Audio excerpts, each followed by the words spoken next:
dia da Academy Open Week. Hoje o webinar é acerca do tratamento de dados biométricos com recurso a tecnologias de inteligência artificial, como o reconhecimento facial. Temos connosco a doutora Lourdes Dias Alves e o doutor Jorge Batalha, que irão falar sobre esta temática. Esta área que integra a oferta formativa da Autónoma Academy, nomeadamente na nossa pós-graduação em proteção de dados pessoais, privacidade e cibersegurança na União Europeia. Professora Lourdes Dias Alves, é um gosto estar aqui consigo. Vou pedir que apresente o nosso orador, convidado, a quem dou mais uma vez as boas-vindas e a todos aqueles que nos seguem neste momento, para que possamos então dar início ao nosso webinar. Obrigado e até já. Boa tarde a todos, o meu nome é Lourdes Dias Alves. É com muito gosto que dou as boas-vindas a este webinar, dedicado a uma temática que se encontra no centro dos debates sobre tecnologia, direito e sociedade: o tratamento dos dados biométricos com recurso a tecnologias de inteligência artificial, o reconhecimento facial. Certo é que vivemos tempos em que a inovação tecnológica traz oportunidades extraordinárias, mas também traz riscos significativos, sobretudo no que toca à privacidade, à proteção de dados pessoais e aos direitos fundamentais. Os dados biométricos, como é o caso do reconhecimento facial, são classificados como categorias especiais de dados pelo RGPD, o que revela, desde logo, a sensibilidade e a necessidade de garantias acrescidas. Hoje temos connosco o Dr. Jorge Martínez Batalha, a quem agradeço desde já a disponibilidade e ter aceito o meu convite. A sua intervenção permitirá compreender os principais riscos e desafios associados a estas tecnologias, bem como refletir sobre os caminhos possíveis para garantir a sua conformidade com o RGPD e o quadro normativo europeu, naturalmente. Dr. Jorge Batalha, o desafio que se coloca é claro: como compatibilizar a inovação tecnológica com os princípios fundamentais do RGPD, o quadro normativo europeu, assegurando que a utilização dos sistemas de reconhecimento facial respeita direitos fundamentais, como seja a dignidade humana, a privacidade e a não discriminação. A sala é sua, doutora, e, portanto, vamos ouvi-lo com toda a atenção. Muito obrigado uma vez mais. Ora, o agradecimento é meu, doutora. Muito obrigado pelo convite que me endereçou, a doutora, a professora Lourdes Dias Alves. Tive a amabilidade de me desafiar a colaborar aqui neste webinar para também, digamos, ser um dos elementos de promoção também da pós-graduação que tem por missão coordenar também neste âmbito das atividades da Autónoma Academy. E então, nesse contexto, procurando ir ao encontro de responder à sua questão, eu preparei aqui uns slides que vou, digamos, socorrer-me deles para fazer aqui uma apresentação, também para ilustrar aquilo que, digamos, irei abordar aqui neste contexto deste nosso webinar.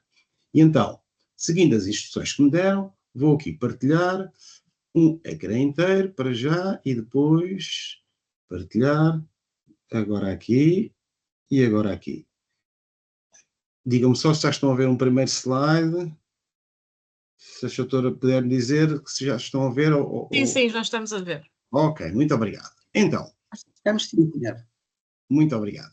O que nos traz então aqui, da minha parte principalmente, é falar-vos um pouco sobre o tratamento de dados biométricos com recurso a tecnologias de inteligência artificial. Mais especificamente, o reconhecimento facial. Então, reconhecimento facial. Todos nós temos impressões digitais que nos distinguem uns dos outros, digitais. Mas também temos medidas que são, digamos, únicas em cada um dos nossos rostos. E características, para além dessas medidas, que são únicas em cada um dos nossos rostos. E que, à partida, e eu digo à partida, já iremos ver porquê, garantirão a nossa identidade através dessa identificação ou dessa Melhor, é exatamente isso, dessa identificação ou dessa verificação de identificação. Então, vou socorrer-me também daqui de alguns elementos ou de algumas afirmações de que, ou que foram feitas ao longo dos últimos tempos por parte de algumas entidades que a maioria de vós, se não a totalidade, saberá, e portanto já todos vós devem ter ouvido falar do Comitê Europeu para a Proteção de Dados, que é uma entidade que, digamos, surge a partir do Regulamento Geral sobre a Proteção de Dados, vem substituir até, ou na sequência, do grupo de trabalho do artigo 29, que é um grupo que foi criado a partir da diretiva de 95, e nessa altura só uma diretiva, e portanto que estava, digamos, elencado nesse grupo de artigos, no artigo 29, e portanto surgiu esse grupo de trabalho para quê? Principalmente para dar apoio aos vários Estados-membros da União Europeia para, digamos, produzir recomendações, orientações, no âmbito do melhor cumprimento das regras em matéria de proteção de dados. E, portanto, vou socorrer-me aqui de um excerto de umas orientações, denominadas orientações 05/2022, deste mesmo Comitê Europeu para a Proteção de Dados, sobre a utilização da tecnologia de reconhecimento facial no domínio da aplicação da lei. Esta versão 2.0 foi adotada em 26 de abril de 2023. Vou referi-la ao longo de mais 2 ou 3 slides, mais à frente, e por isso estou aqui a dar algum destaque também inicial. Onde, nestas orientações, é logo afirmado, e socorro-me, digamos, deste excerto, para, digamos, que fique claro. O reconhecimento facial é um processo em 2 etapas. A recolha da imagem facial e a sua transformação no modelo, normalmente dizemos também num template, seguida do reconhecimento desse rosto através da comparação do modelo correspondente com um ou mais outros modelos. Portanto, é isto que, traços gerais, corresponde o reconhecimento facial. Mas iremos ver que este tipo de tecnologia implica, ou pode implicar, um conjunto de riscos que temos que procurar acautelar. A propósito de riscos, vou-vos recordar o que se passou aqui há um ano, ou aliás, no ano passado, no âmbito dos Jogos Olímpicos que decorreram em Paris em 2024. A CNIL, que é a Comissão Nacional, digamos, é congénere da nossa Autoridade de Controlo em matéria de proteção de dados em Portugal, a congénere, mas em França, emitiu uma série de orientações, recomendações, e entre elas identificou o seguinte: a CNIL considera que os sistemas de reconhecimento facial apresentam riscos significativos, tais como o risco potencial de vigilância sem precedentes e o risco de comprometer o anonimato na esfera pública. Este é um deles. Outro, a identificação única de indivíduos através de dados particularmente sensíveis e permanentes. Já vamos ver mais ao pormenor, mais em detalhe, esta questão de particularmente sensível.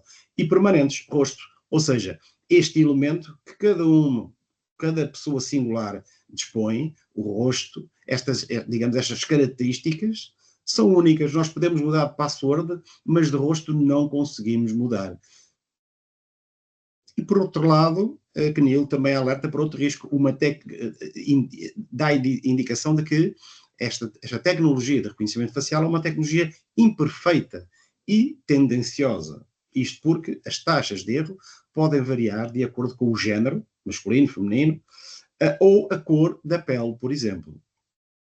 E, portanto, só aqui, e isto é, digamos, estas afirmações são muito recentes desta Autoridade de Controlo em França, a CNIL, e, portanto, é uma das autoridades que, no âmbito da União Europeia, tem tido um papel bastante ativo na procura da sensibilização, na procura do maior conhecimento, desde os mais jovens, desde crianças, jovens, aos adultos, com certeza, mas tem tido um papel que, apesar de estarmos em Portugal, eu tenho por hábito, e colegas meus também se o fazem, muitos colegas meus, na área da proteção de dados. Eu sou encarregado de proteção de dados de várias organizações e, portanto, nesse âmbito procuro também recolher o máximo de informação possível. E recorro muitas vezes à consulta destas orientações, destas considerações da CNIL,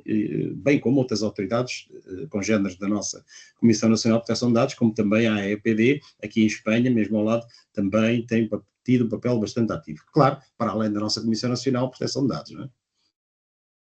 Voltando, digamos aqui, ao Comitê Europeu para a Proteção de Dados, quanto às orientações sobre a utilização das tecnologias de reconhecimento facial no domínio da aplicação da lei, diz-nos também que o direito à proteção de dados pessoais é muitas vezes uma condição prévia, indispensável para garantir outros direitos fundamentais. Portanto, não é só em matéria de proteção de dados, também estão, digamos, é uma condição prévia, indispensável para garantir outros direitos fundamentais. E diz-nos também o Comitê que a aplicação da tecnologia de reconhecimento facial é bastante suscetível de interferir com direitos fundamentais para além do direito à proteção dos dados pessoais. Mais à frente, diz-nos também que muitas vezes a tecnologia de reconhecimento facial, diz-nos o Comitê, que utiliza componentes de inteligência artificial ou de aprendizagem automática, o que permite o tratamento de dados em grande escala, embora também implique um risco de discriminação e de resultados falsos. Trago-vos um exemplo que, digamos, de uma solução que é, digamos, apresentada principalmente no Reino Unido, onde uma determinada entidade criou uma solução e que disponibilizou-a a várias lojas, estabelecimentos comerciais de vários ramos, de vários tipos de produtos diferentes, denominada FaceWatch, e intitula-se como The Leader in the Facial Recognition, portanto, o líder do reconhecimento facial. Portanto, anuncia, inclusive, que trava os crimes antes de eles acontecerem. Só que este tipo de solução implica riscos. E numa análise de uma notícia também, trago-vos aqui, relativamente a esta solução, trago-vos aqui uma pergunta que foi colocada pelo autor dessa mesma notícia. Será que a sua loja local tê-lo-á colocado numa lista negra? Ou seja, os elementos de segurança que trabalham numa determinada loja, perto de sua casa, por exemplo, tê-lo-á colocado ou tê-la-á colocado numa lista negra por suspeita de furto de algum bem nessa loja, é que, na verdade, a isto ter acontecido, e parece que sim, a verdade é que a própria notícia dizia que é compreensível que a equipa de segurança esteja preocupada, tenha uma dificuldade no seu trabalho de proteger, mas, no entanto, é também muito perigoso que se queiram substituir aos elementos das forças de segurança, à polícia, aos juízes e aos jurados. Mas, na verdade, é isto que está a acontecer, ou seja, há uma solução que em função da avaliação dos elementos de segurança num determinado estabelecimento, vai sendo alimentada com imagens de pessoas que se foram consideradas suspeitas.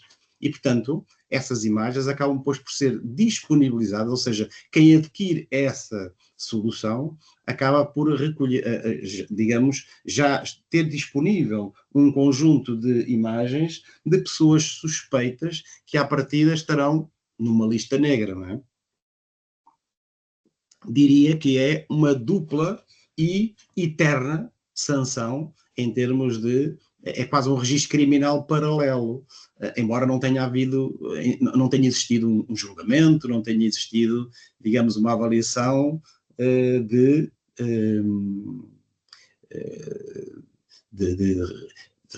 realmente ter ocorrido um ato sujeito a um ato punível, não é? Eventualmente algum furto ou qualquer outro tipo de situação. Este é um outro exemplo que eu vos queria trazer para refletirmos todos, porque o objetivo deste webinar é não, diria, dar uma aula, mas sim despertar o interesse para a frequência das aulas no contexto aqui também da pós-graduação que a sua professora Lourdes Dias Alves tem como missão coordenar também. Deixem-me trazer-vos aqui a definição de dados biométricos à luz do artigo 4º do RGPD, na linha 14, é referido em que, digamos, em que é que consistem dados biométricos. Não são nada mais, nada menos do que dados pessoais resultantes de um tratamento técnico específico relativo às características físicas, fisiológicas ou comportamentais de uma pessoa singular, portanto, de qualquer um de nós, que permitam ou confirmem a identificação única dessa pessoa singular, nomeadamente imagens faciais ou dados datiloscópicos. Portanto, inequivocamente do que estamos aqui a falar são de dados biométricos. Está inequívoco, através aqui da linha 14, do ponto 14 do artigo 4º do RGPD. Mas também, no regulamento de inteligência artificial, o artigo 3º, na parte das definições, digamos aqui no ponto 35, também nos refere o seguinte: identificação biométrica, eu estou a frisar identificação e já vão perceber porquê, identificação biométrica consiste no reconhecimento automatizado de características humanas físicas, fisiológicas, comportamentais ou psicológicas para efeitos de determinação da identidade de uma pessoa singular, comparando os dados biométricos dessa pessoa com os dados biométricos de pessoas armazenados numa base de dados. Ora bem, como já vimos, os dados biométricos são, digamos, vou voltar aqui num slide atrás, são, digamos, armazenados em base de dados para efeitos de identificação biométrica. Ora, normalmente, quem procede a este tipo de análise são pessoas ligadas à área de segurança. Quem está ligado à área de segurança? As forças de segurança, portanto, as autoridades no âmbito do cumprimento da lei, como também outras figuras que eu vos trago aqui para a nossa reflexão no contexto, no âmbito da segurança. E trago-vos aqui, digamos, a matéria da segurança privada. Repara, a Lei número 46 de 2019, de 8 de julho, foi, digamos, que corresponde à primeira alteração à Lei 34 de 2013, de 16 de maio, que estabelece o regime de exercício da atividade de segurança privada, é perentória e diz o seguinte: a segurança privada tem uma função complementar à atividade das forças e serviços de segurança do Estado. Portanto, em muitas situações, estão lado a lado. E quando digo em muitas situações, digo, por exemplo, em estádios, em recintos desportivos, melhor dizendo. Recintos desportivos onde decorram eventos que possam trazer algum risco, normalmente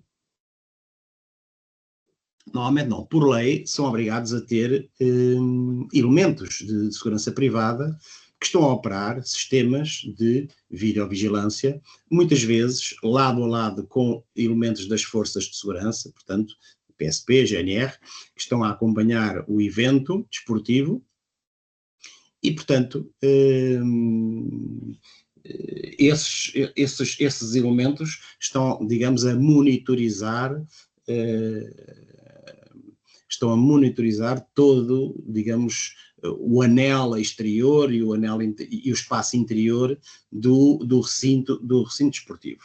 Ora, nesse contexto, como sabemos, nos eventos desportivos,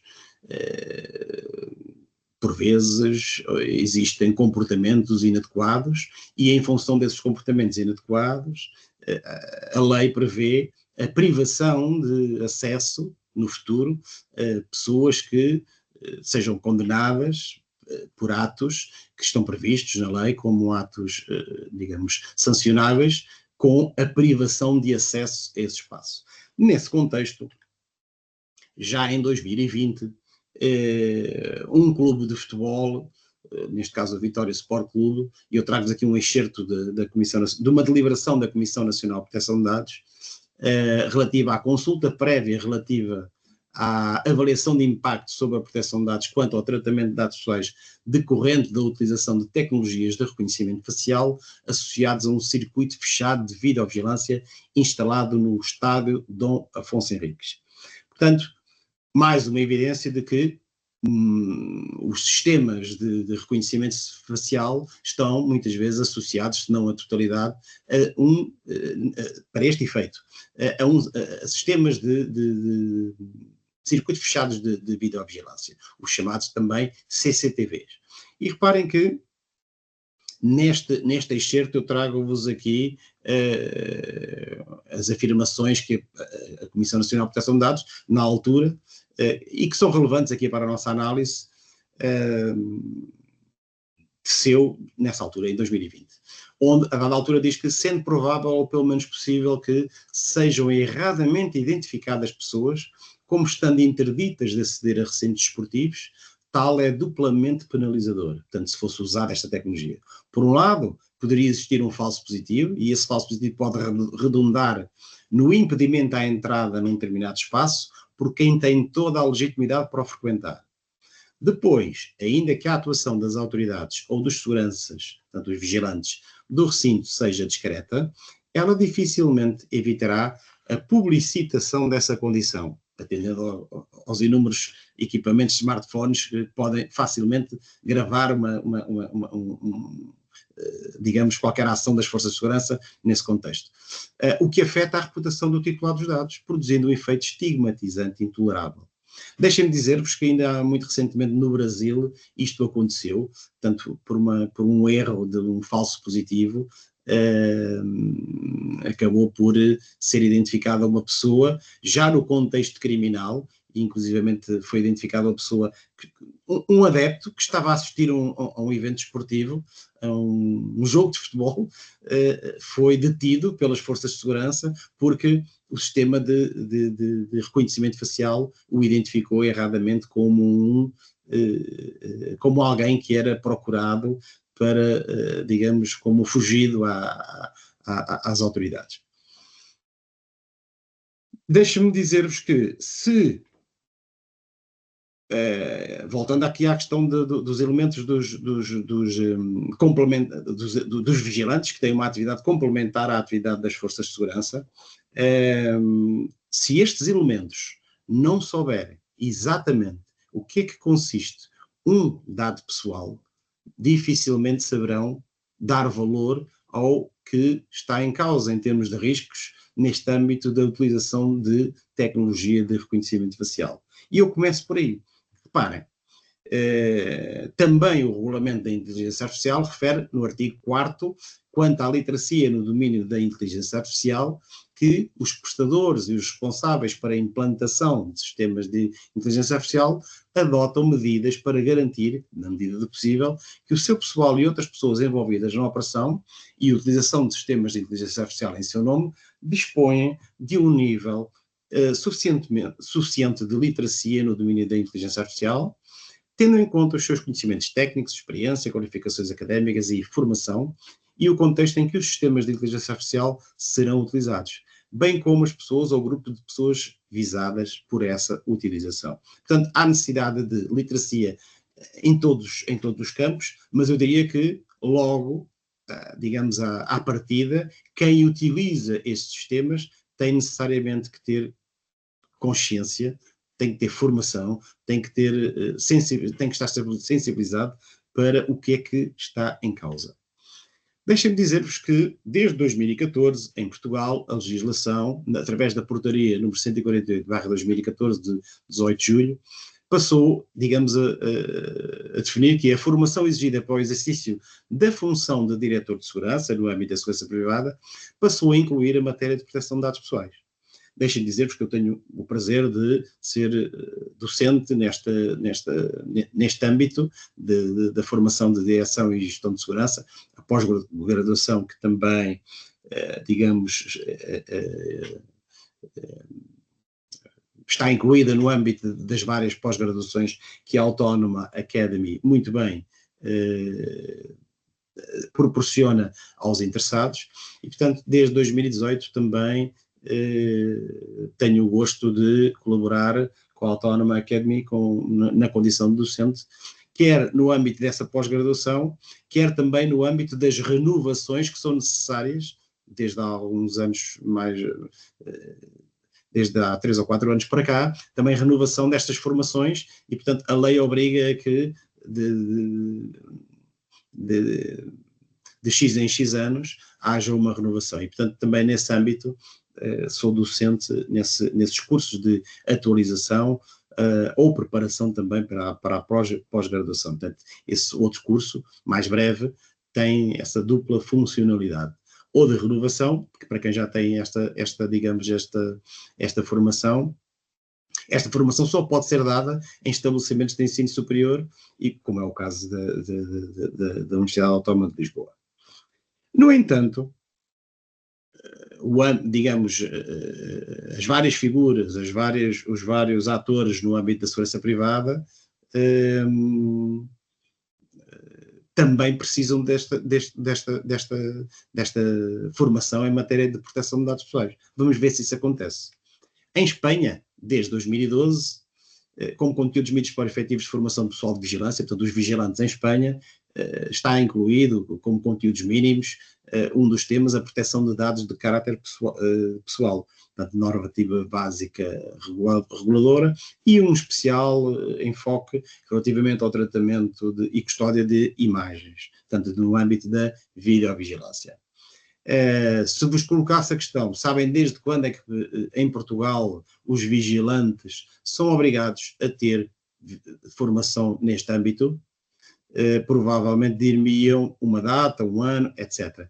A verdade é que até hoje ainda não são. Ou seja, todos os vigilantes em Portugal não têm a obrigação de formação de alguma espécie em termos de proteção de dados pessoais. Se alguma das suas entidades patronais ou algum dos seus clientes promove esse tipo de formação, é, digamos, a título voluntário. Não está definida essa obrigação. Ou seja, como iremos ver, há um universo... Bom, antes disso, deixem-me só dizer que, apesar de em Espanha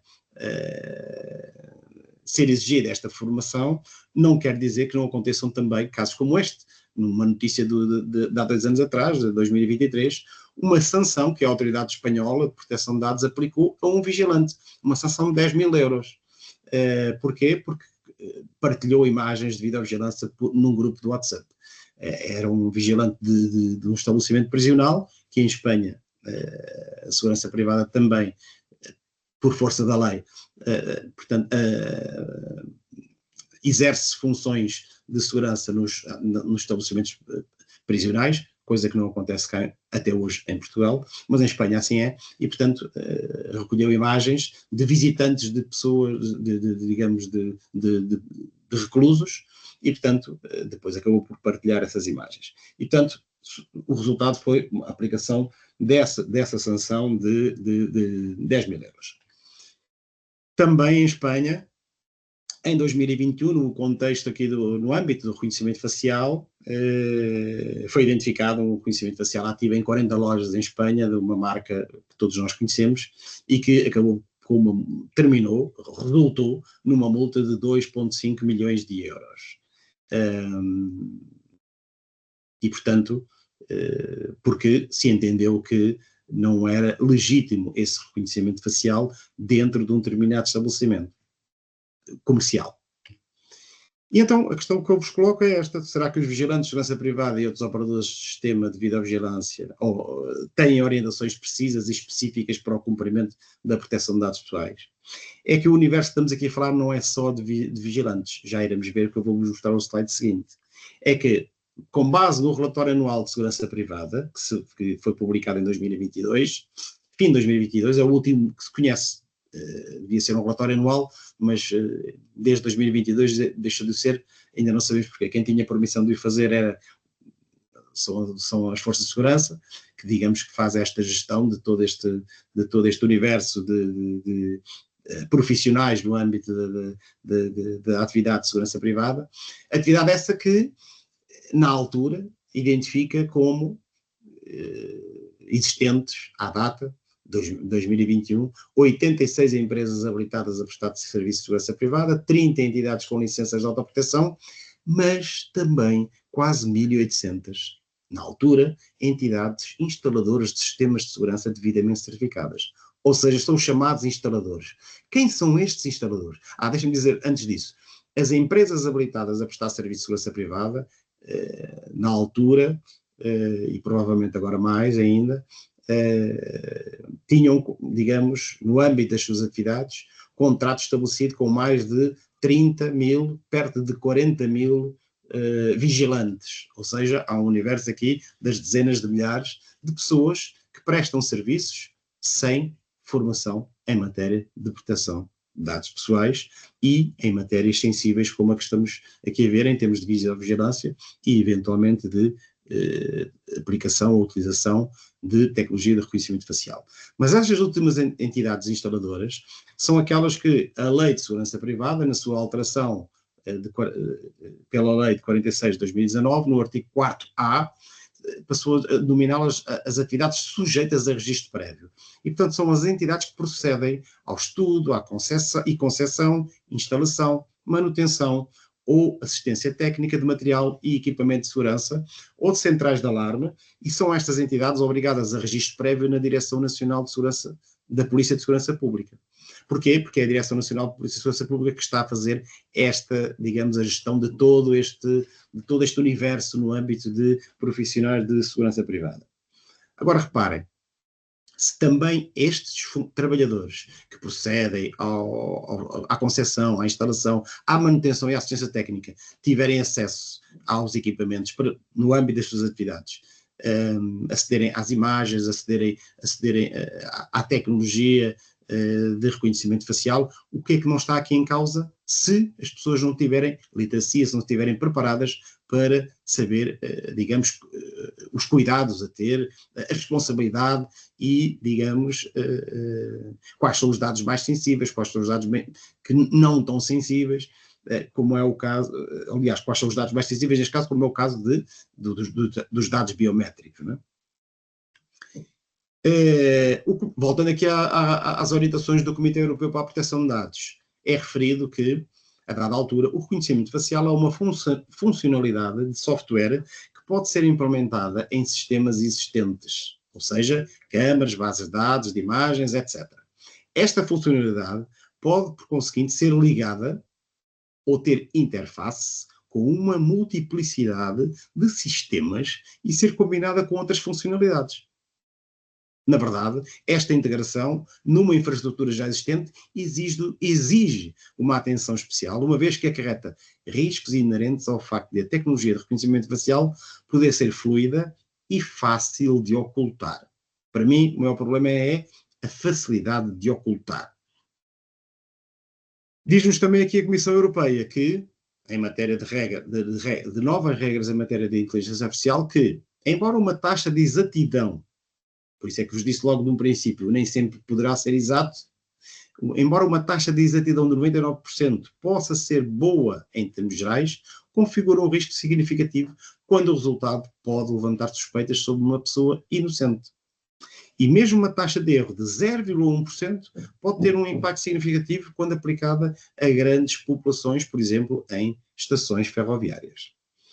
Por outro lado, deixa-me recordar-vos aqui o que o considerando 38 do Regulamento Geral sobre a Proteção de Dados refere, a importância de proteger as crianças.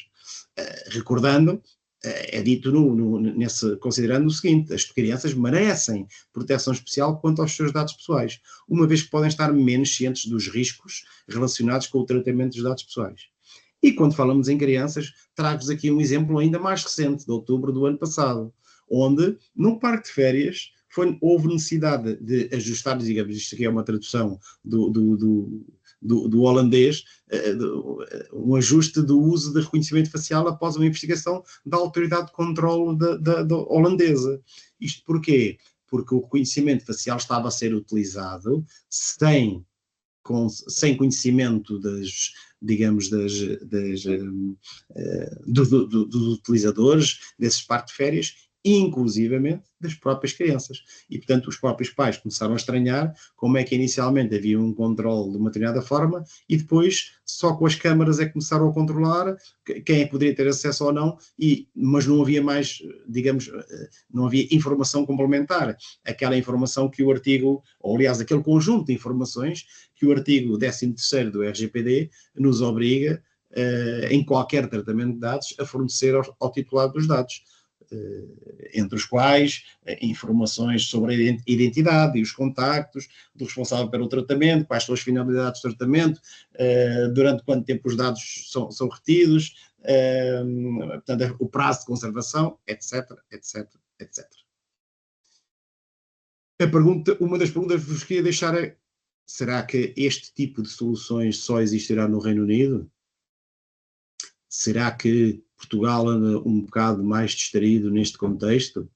É que os portugueses até podem estar um pouco mais distraídos, mas não podemos esquecer que cada vez mais somos visitados por cidadãos estrangeiros, somos visitados por cidadãos residentes, no âmbito do espaço europeu, ou melhor, do espaço da União Europeia, mesmo cidadãos que não sejam residentes no espaço da União Europeia, quando se encontram em Portugal, têm os mesmos direitos de proteção e cada vez mais são conhecedores dos seus direitos.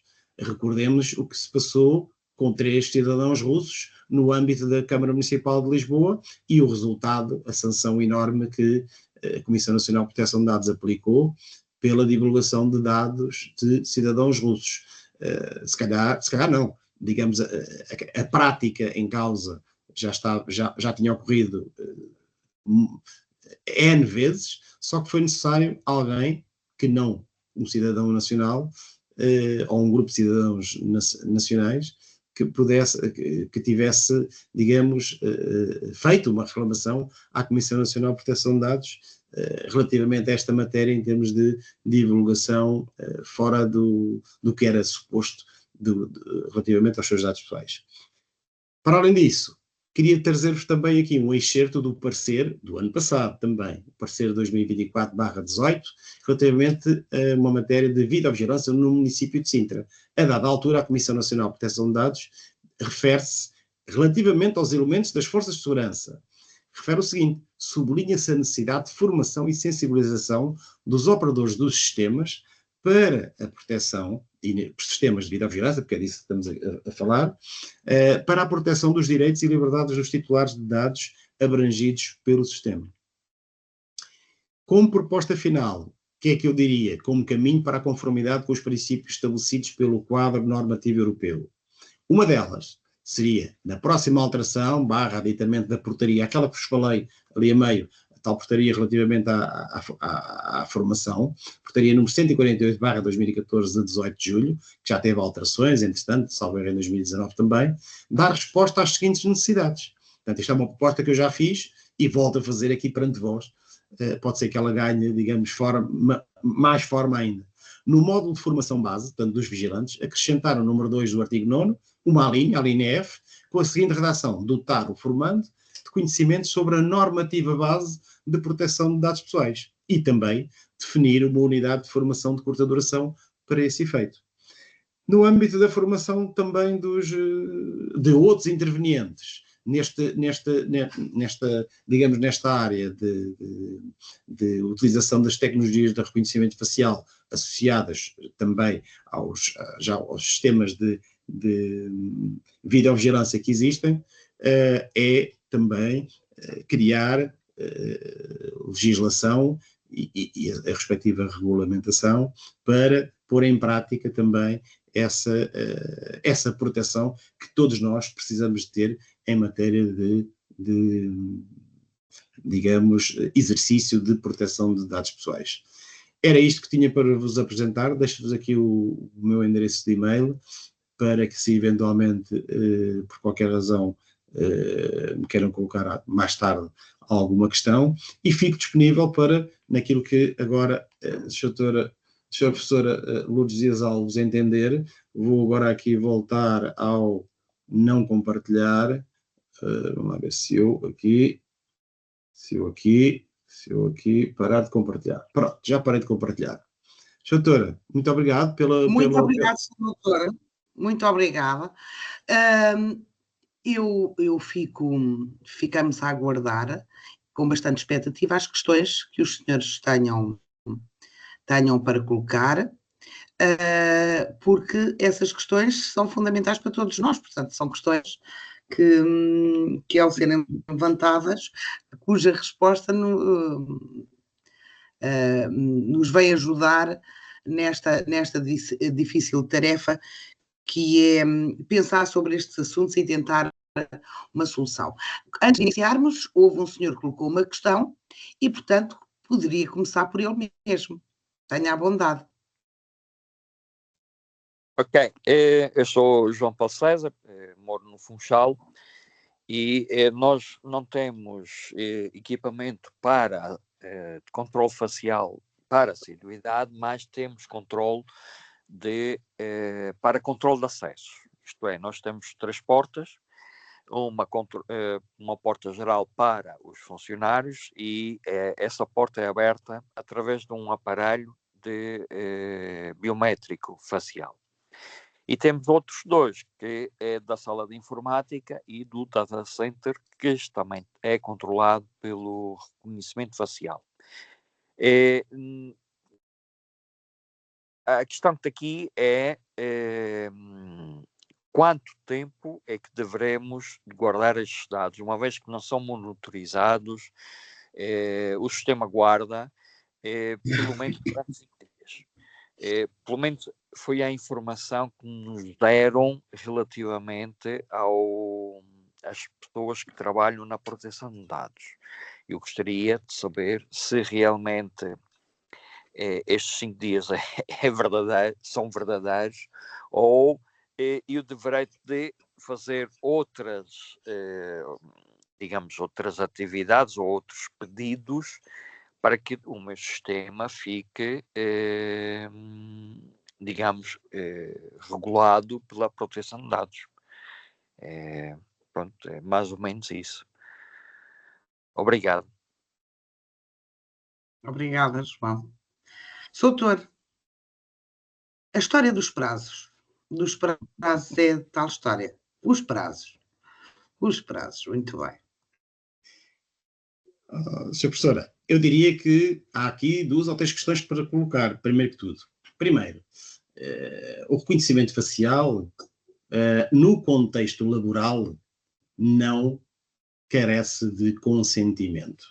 Carece, sim, de uma avaliação de impacto inicial, carece de medidas para mitigar riscos que possam ser identificados no âmbito dessa avaliação de impacto, e, tal como definido no artigo 28 da Lei 58 de 2019, a nossa lei de execução do RGPD no contexto nacional, definiu, no contexto das relações laborais, previu essa possibilidade de utilização do contexto de tecnologia de reconhecimento facial para 2 finalidades. Uma, controle de assiduidade, e outra, para controle de acessos. Isto para, digamos, os trabalhadores de determinada organização. Tudo que saia deste contexto carece de um consentimento livre, explícito, inequívoco, relativamente a esse tratamento de dados biométricos. Portanto, logo aqui é preciso questionar, trata-se de um contexto de pessoas que são trabalhadores da empresa, ou trata-se de pessoas que são visitantes da empresa? Esta será uma questão. A outra questão será, no contexto laboral, quando há, digamos, para que seja iniciado. E repara, este tipo de situação é bem diferente do que uma utilização da tecnologia de reconhecimento facial de um para muitos, ou seja, termos um template de uma pessoa, comparar com muitos. Outra coisa e aí há uma identificação. Outra coisa é uma verificação biométrica, que o exemplo que o Sr. João César nos trouxe aqui agora, parece-me a mim enquadrar-se nessa verificação biométrica. Ou seja, é de um para um, é verificar se quem ali está é exatamente quem diz ser que está ali, não é?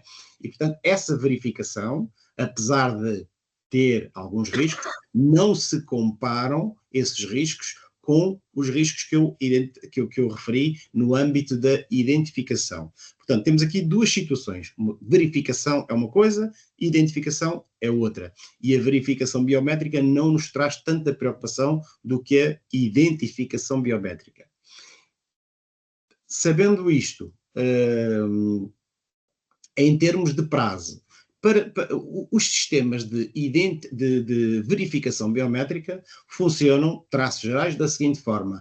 Há inicialmente um registro, digamos, um registro desse template, dessas medidas de um determinado trabalhador, no sistema interno dessa própria organização, seja ela uma empresa, uma Câmara Municipal ou alguma outra entidade, e, portanto, essa entidade, como responsável pelo tratamento de dados, tem que se responsabilizar também pela guarda, pela segurança, tudo aquilo, incluindo as matérias também de cibersegurança, que não nos traz aqui hoje, seria matéria para falarmos muito mais, mas não neste fórum, será também uma matéria que o responsável pelo tratamento de dados terá como missão permanente de salvaguardar essa informação.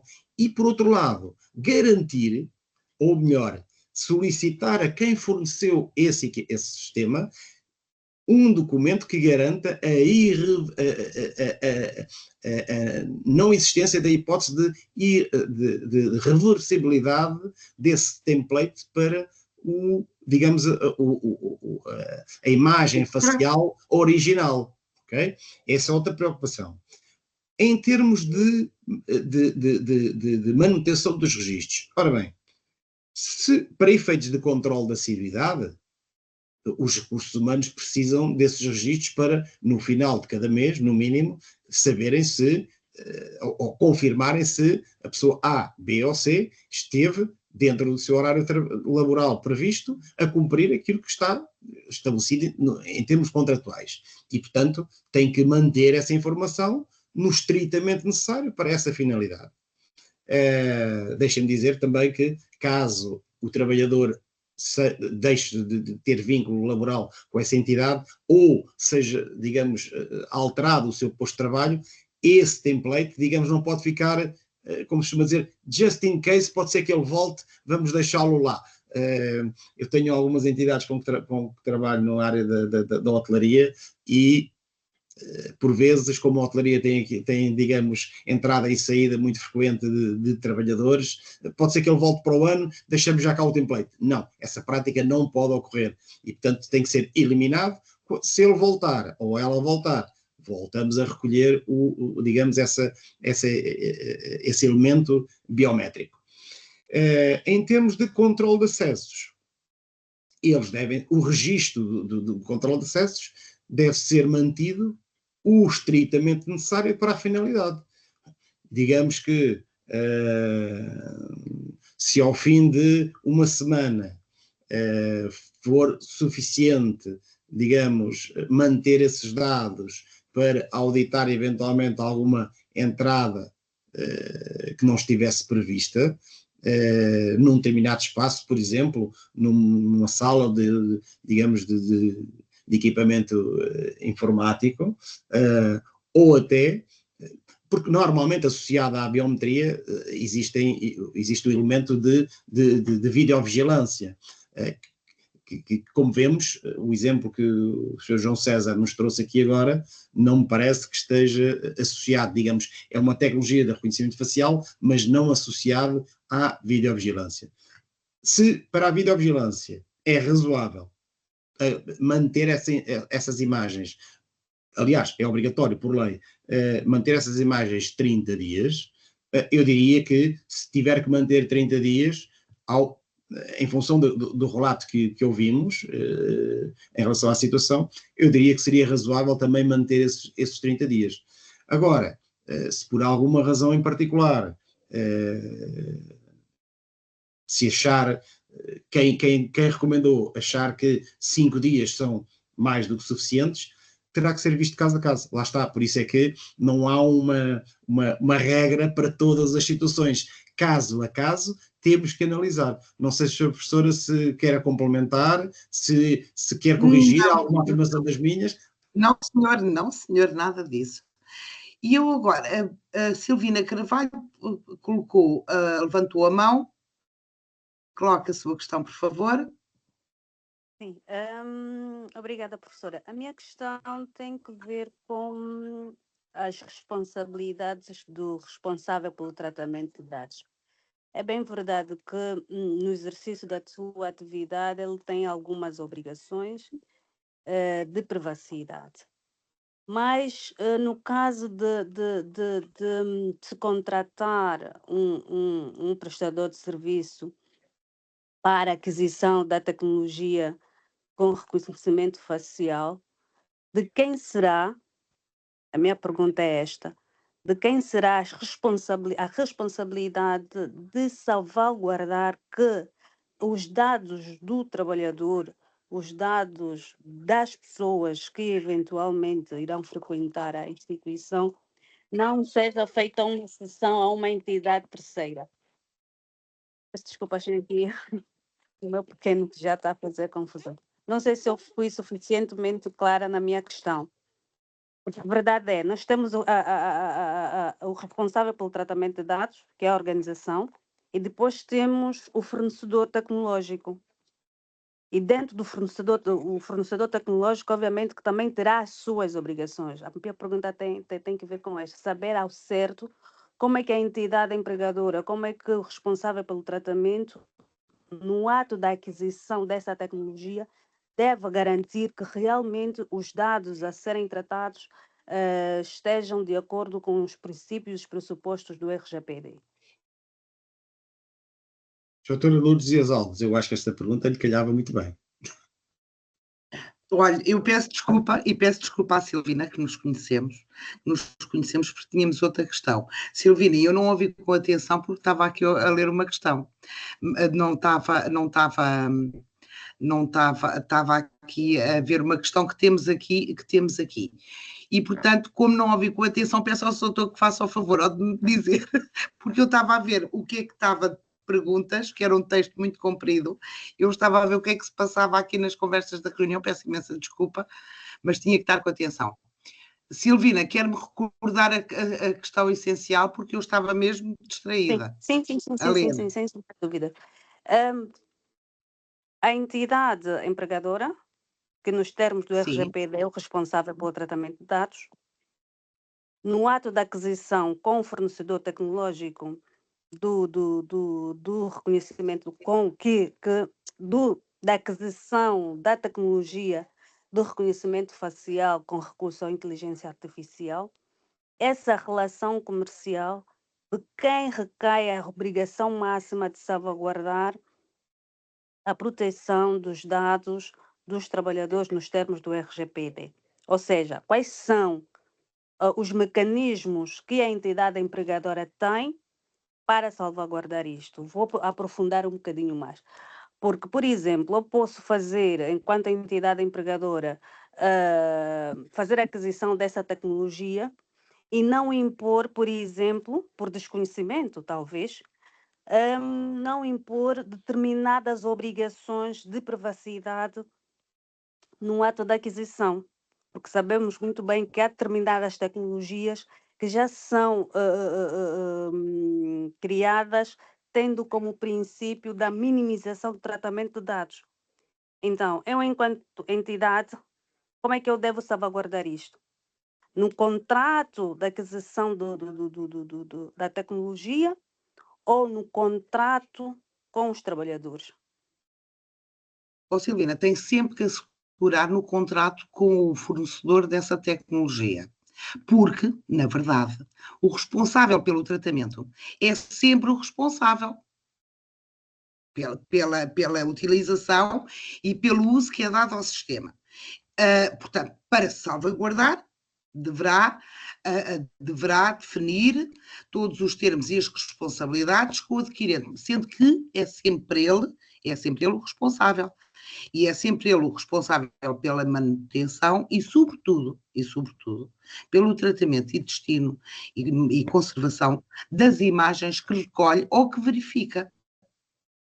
É sempre o responsável pelo tratamento, no caso, no contexto laboral, a entidade patronal, mas se portanto, tiver uma empresa que, porque também a questão não me coloca se só forneceu o sistema, se depois também tem acesso ao sistema para a manutenção ou para verificar se os acessos são todos legítimos, portanto, porque senão aí temos dupla responsabilidade, tem que ter um acordo, aquela questão dos acordos que têm que ser feitos, porque a responsabilidade, Silvina, como nós sabemos, é sempre do responsável pelo tratamento, que se tem que salvaguardar.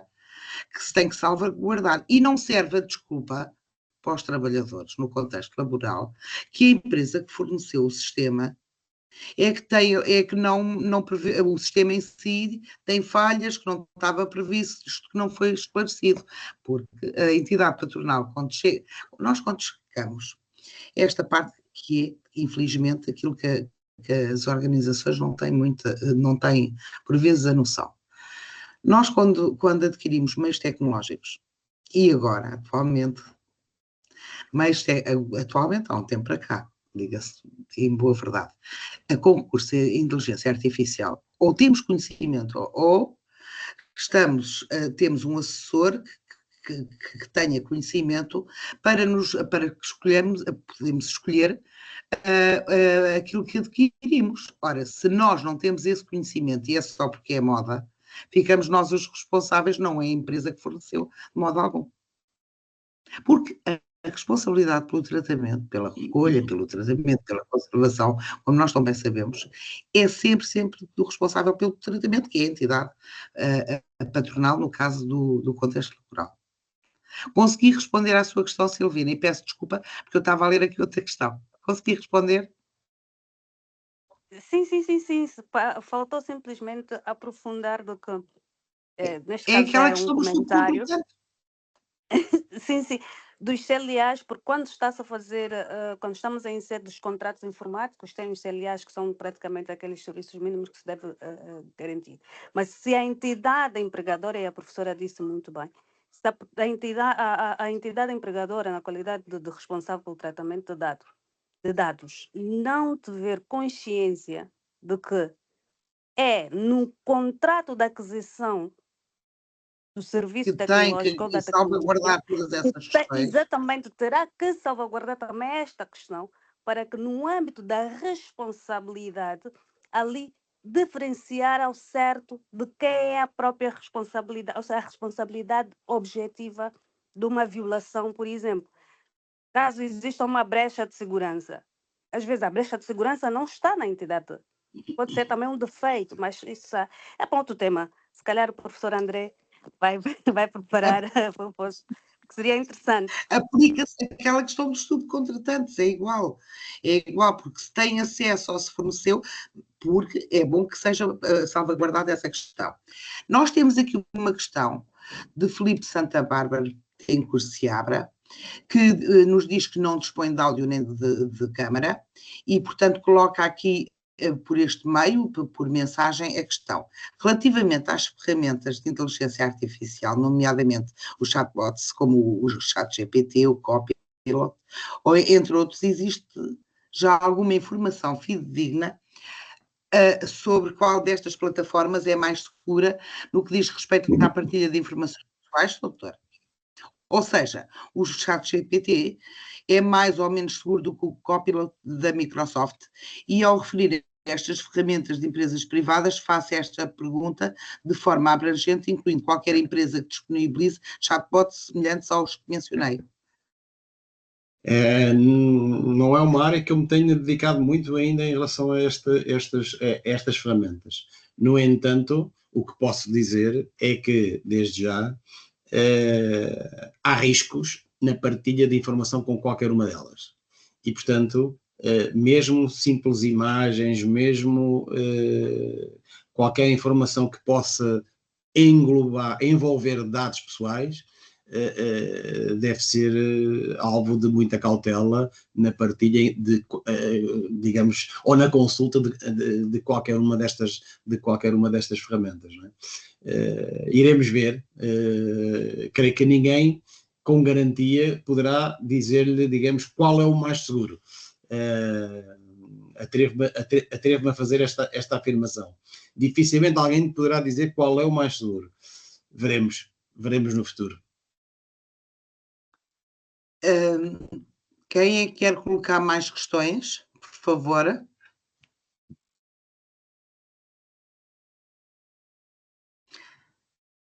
Estamos a chegar ao fim da nossa sessão, portanto, também já passaram 5 minutos.